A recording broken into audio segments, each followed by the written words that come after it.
Ang Ginoo manaa kaninyo. Manaasap kanin. Pagbasa gikan sa Santos nga Ebanghelyo sumala ni Lucas. Mayaw ni ka, o Ginoo. Usa ni ana ka higayon may daghang kobrador sa buhis ug mga makasasala nga miadto kang Hesus aron pagpamati kaniya. Unya ang mga Pariseo ug ang mga magtutudlo sa balaod nagbagulbol nga nag-ingon, kining tawhana nag-abi-abi sa mga makasasala ug nakigsalo pagani kanila. Tungod niini misugilon kanila si Hesus ug usa ka sambingay. Si Hesus mipadayon sa pag-ingon, dihay usa ka tawo nga may duha ka anak nga lalaki. Usa ka adlaw ni ana ang manghod miingon sa iyang amahan, tay, hatagi na ako sa akong bahin sa katigayunan. Busa gibahin sa amahan ang katigayunan tali sa duha niya ka anak. Tapos sa pipila ka adlaw gibaligya sa manghod ang iyang bahin ug milangyaw siya sa layong dapit diin giusika niya ang iyang salapi sa mga kahilayan hangtod nga nahurot ang tanan. Unya miabot ang usa ka dakong gutom ni adtong dapita ug gihatod siya ngadto sa pagkawala gayoy nahot. Busa mialagad siya sa usa ka mga mulupyo ni adtong dapita ug gipadala siya ngadto sa iyang uma aron pag-atiman sa mga baboy. Tungod sa kagutom buot unta siyang mukaon sa bunga sa kahoy nga gilawg sa mga baboy apan walay mihatag kaniya. Sa katapusan nakaamgo siya sa iyang dakong sayop ug miingon siya, nagsubra ang pagkaon sa tanang sinuhulan sa akong amahan apan ako ania hapit na mamatay sa kagutom. Busa mupahawa ako niining dapita ug mupauli ngadto sa akong amahan ug sultihan ko siya, tay, nakasala ako sa Dios ug kanimo, dili na ako angayng tawgon nga imong anak, isipan na lang ako nga usa sa imong mga sinuhulan. Busa mi lakaw siya ug mipauli ngadto sa iyang amahan. Apan layo pagani kaayo siya sa ilang balay, nakakita na ang iyang amahan kaniya. Naluoy siya sa iyang anak ug midagan pagtagbo kaniya ug unya migakos ug mihalok kaniya.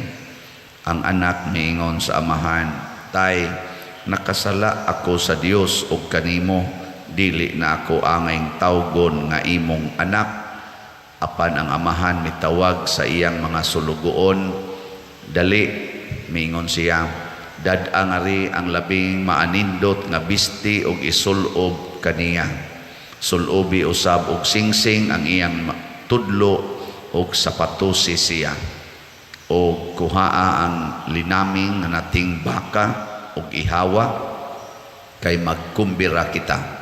Kay kining akong anak namatay na, apan karon nabuhi, nawala siya, apan karon hikaplaga na. Busa gisugda nila ang kumbira.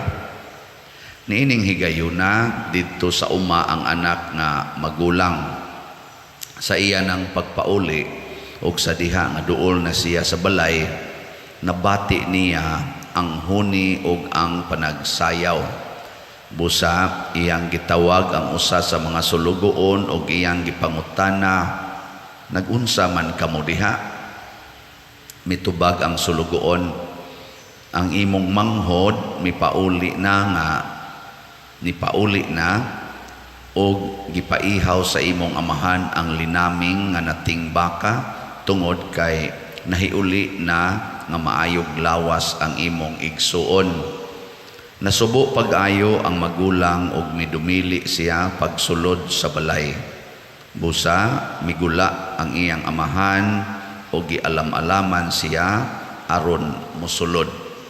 Apan mitubag siya, tay, huna-huna aragod, Sulod sa daghang mga tuig, nagsilbi ako kanimo ingon sa usa ka ulipon, ug wala ako makasupak sa imong mga sugo bisan makausap.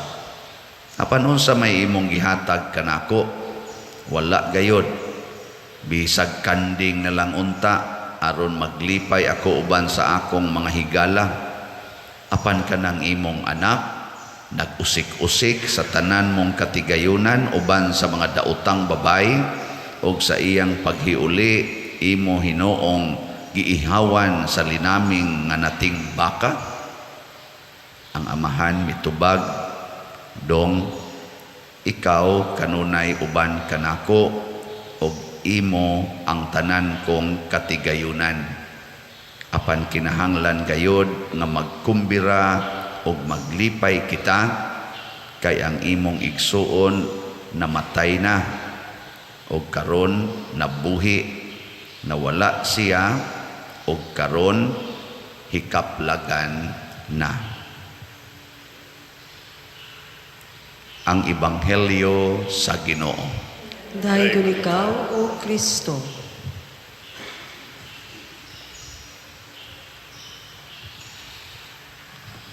Murag common man kaayo ning Ebanghelyo, dili na lang tingali ko mohumili.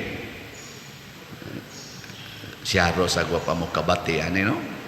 Hapit na malamon nga matay, sigim tagbalik-balik ani. Nya common kaayo, dali ra sang sabton kay gi kuan man gi explain magmaayo. Nya kuan jud kayo ba kanang common nga kahimtang, pero nangita lang ko bag-o nga punto. Ang bag-ong punto nga akong nakita dinhi nga kining duha ka managsuon naghulagway ni sa simbahan. Ang simbahan dunay duha ka kaning klase sa mga anak.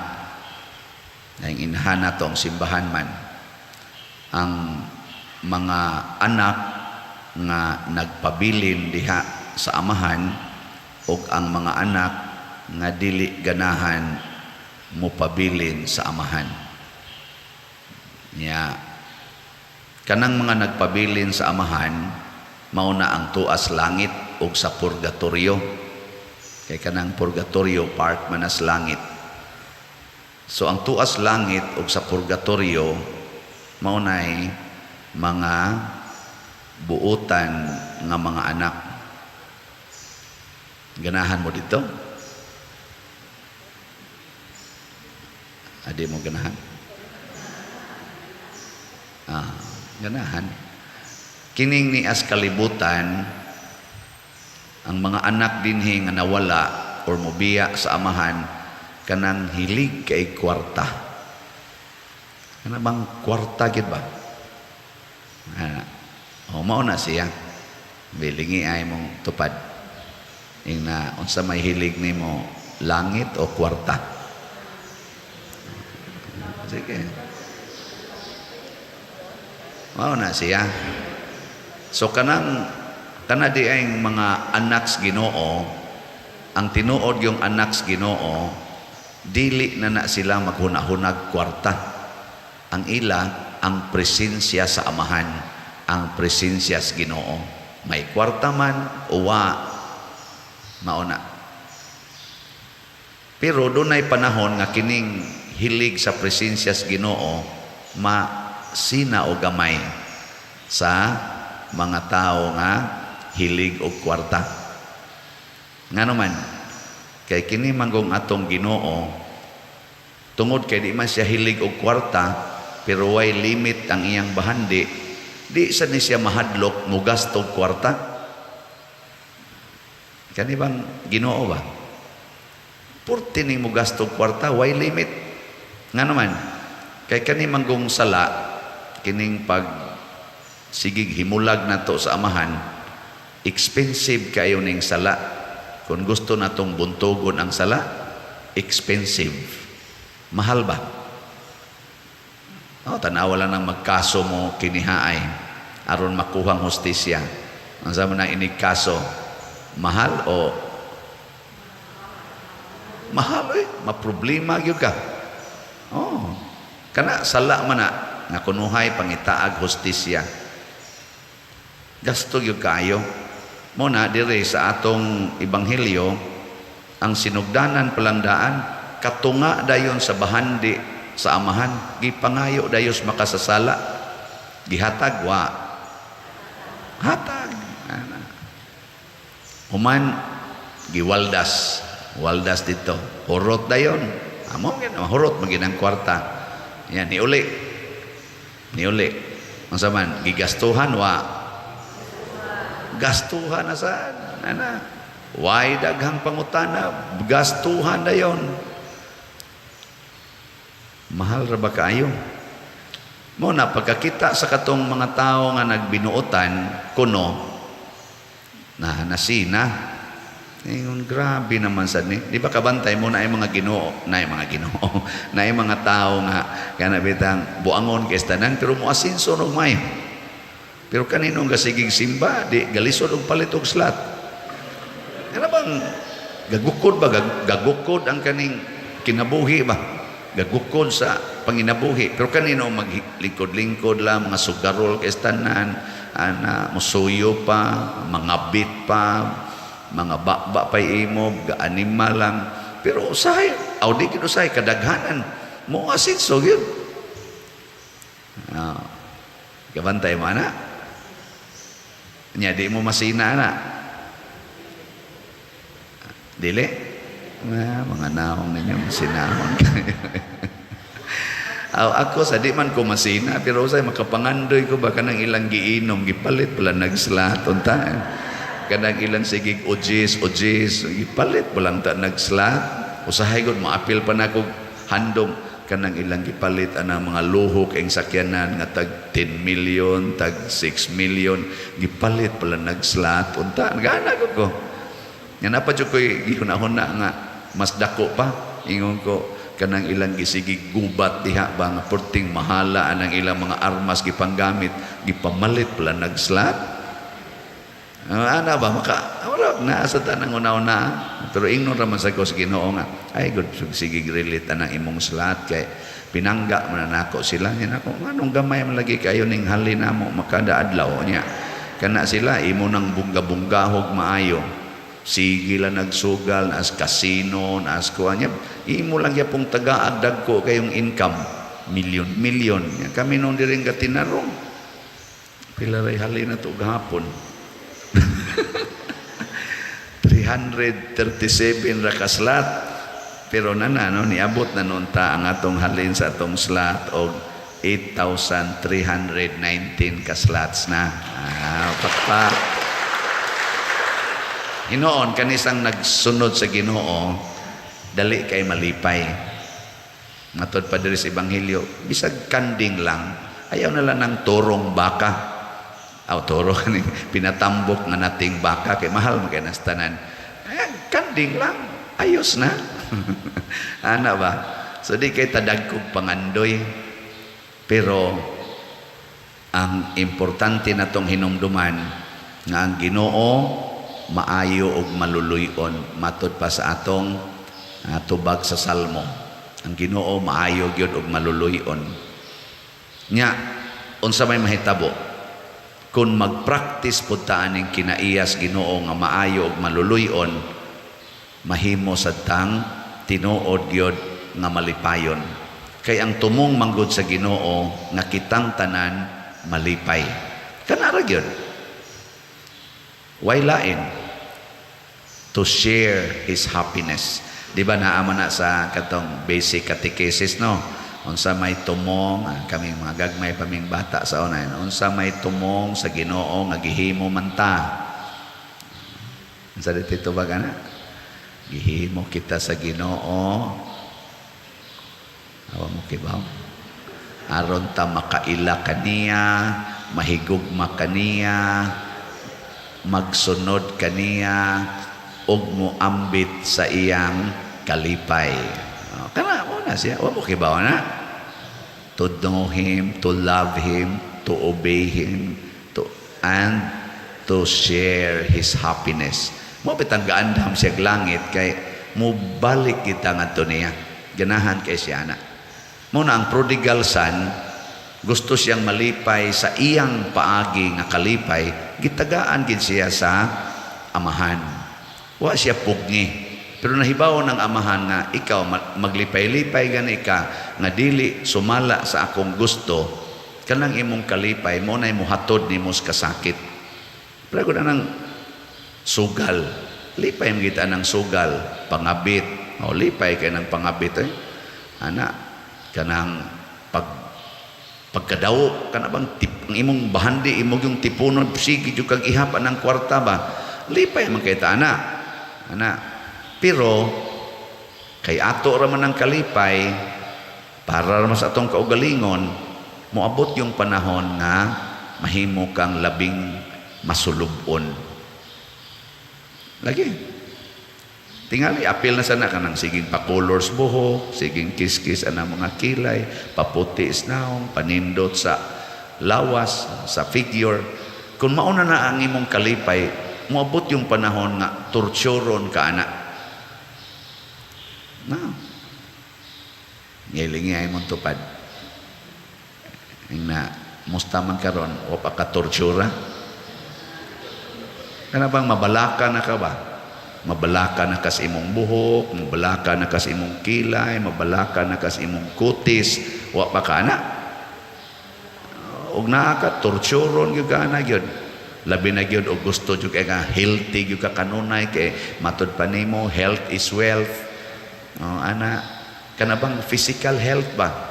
Nya di jud ka gustong masakit, ana sige jud kag pamalit anang tanang gadgets, jogging jud kag maayo, exercise gyud, choosy kay kag mga pagkaon, ana ba? Kay healthy di ko ana oy daghan man nag kuan sugar, daghan man nag cholesterol. Carbo man na. Gana, torturon gyud gana. Kan ana tanan, naway kaugma. Di na jud ka kamata. Wa gi torture.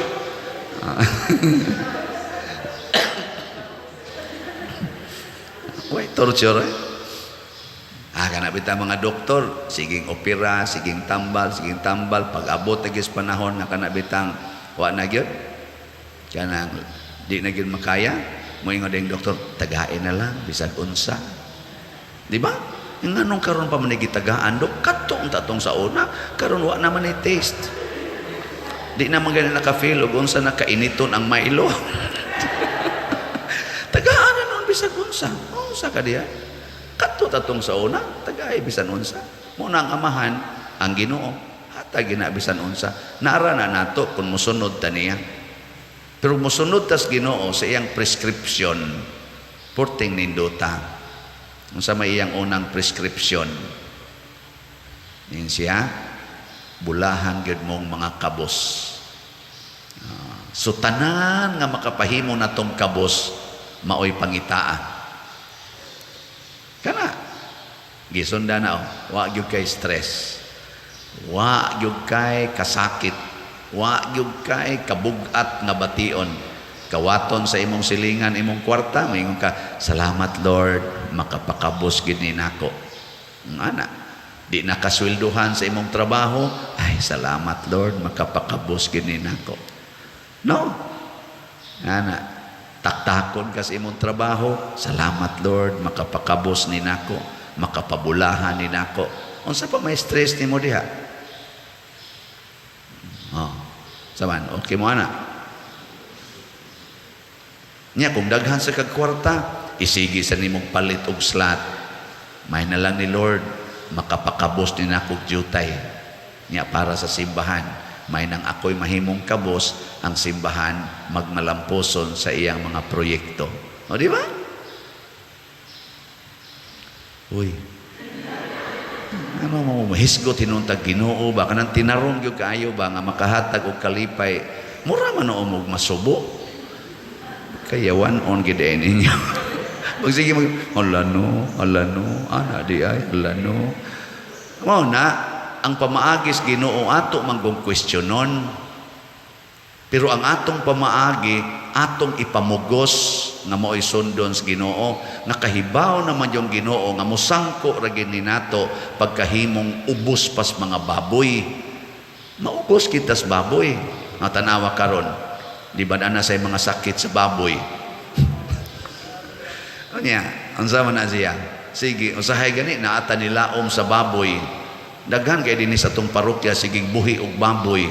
Kay naa nilaom nga ang baboy mo'y solusyon sa kunuhay sa kakabos. Ngayon aning patio na mahinuntan ni mga sakit sa baboy. Nya daghan naman kay nga alkansi tungod aning baboy sa pa na pagkahalin nga porti na rong istriktuha, lisod na sa tagkaog baboy ani. Napang akong pasabot ba, mulaom ganitas kwarta ning kalibutan na maunay mo patay sa atong kalipay. Adto kita sa Ginoo. Nya unsa may gibuhat sa Ginoo, siging paambit sa iyang grasya, way limit, wagi limit. Ana. Nang kanindot og magsige tag paambit. Tistingin na ninyo tanaw ka ng mga palahubog o mag-abot na sila unsay ilang gibati, kalipay o kasakit. Hudya ka ginagmayo nga naman, sige mo nagpaambitay imo. Usa na kabukbaso imo. Ako rin imo. Pasapasa na wa na mahadlok og COVID. Ano? Imo na. Ako ni ana ba tuom ka ng COVID patyon tanas inom. Anang lipay kay sila kay nagpaambitay way hunahunag masakit ba ko ani. Ingkay bati magguda. Di lang ang ako lang ba kanabitang paambitay makalipay gyud. Tanawag mag-away na sila. Di ba ulbo sad ang kalibutan. Nga naman duwa naman sila magpaambitay. Hinoon, ang mga palahubog, musangko yung away, pero ay lang dito dapita. Kana lang yung pagpaambitay nila. Nindot kinatanahon, muna'y kinabuhi na kusuna. Naabutan, migbuntaga na, 1988 hangtod 1992. Perte na kung pala inuma. Abot yung buntagay, ba? Sige, atagay, usalang kabukbaso. Ana. Tanawa ng mga bata, ug mag-abot, niya nagdag ilang mga duaan. Kana mga kagmayng bata ba? Pastang gubuta gyud di nimo buwagon porti na gyud sa baang ano man lingaw kay sila paambitay silang mga duaan labi na gyud magsugod nagkaguba lingaw kay sila ana ginubaan na ito the max gyud pero kinsa may mga buangon kay tanan nga muduol dito dayog pangusi ang namalit sa duaan ay mao man ginay resulta sa duaan gubon man gina mo man kalipay sa mga bata ang pag-ibot anang mga unsay maibot diha ana diha man sila malingaw ana kana bang magkatag ang tanan palitan nimo truck magbuwag din ang ligid kana mga manobila kana mga atop mga suga bunluton gina tanan palitan nimo ang helikopter nga mudagan-dagan madugay ang kato na lang palaban mo iksa-iksa ang mga ikog nawagtang na ang pakok halahapak dayon kusi dayon abo angon kang ginikanana ka palitin na lang nagbago aron sa gubo na sa nila nya okay na ninyo ayo pader kas kay kwarta nya unsa may imong palabihon ang kalipay sa imong anak o ang imong kwarta ang amahan diri sa ebanghelyo nga mao sa ni atong Ginoo di siya mahinugon sa kwarta ang kalipay nato mo iyang gisunod pero doon na siya warning ayaw paglipay-lipay sa imong pamaagi sunda ang akong paagis kalipay ug unsa man kinahanglang mahimo sadtang maayo ug maluluyon sa atong isig katao mosunod tas iyang pagkamaayo ug pagkamaluluyon let us be extravagant para malipay atong sigkatao. Kanabitang kung wapa mo kasuway, suway ni ninyo. Kanabitang mugasto kag dako para sa tao nga naghatag ni mo kasakit. Kanabang mo spend yung kabag dako kayong kantidad nga munas ginhawa ni mong pangitaan ang maong kantidad para sa tao or mga tao nga naghatag nimo kasakit para nako sa akong experience mao ginay pinakadako nga kalipay Ah. Sige, lingian na imong tupad. Ing na ato ng gastuhan ng mga buangon ha. Basta lagi anhagin mo dia katilaw kalipay nga di ma-explain. Kana bang igtanaw ni mos taong buangon, kana bang tao nga wa gyud kalipaya, hinoon kasakit ang gihatag, unya nalipay siya tungod sa imong kasakit o sa imong paghatag niya sa iyang gikinahanglan, nindot kayong bation, murag di kabayran o bisag kinabuhi pa. Muna si Kristo, gihatag niya ang tanan hasta iyang kinabuhi, aron lang ta malipay, o muna'y atong gihandom karon. Nya diha dapita anha ta mosunod kay maunay tinuod nga paggasto aning mga butang sa kalibutan aron lipayon ang uban dili ang atong kaugalingon. Anindog ta.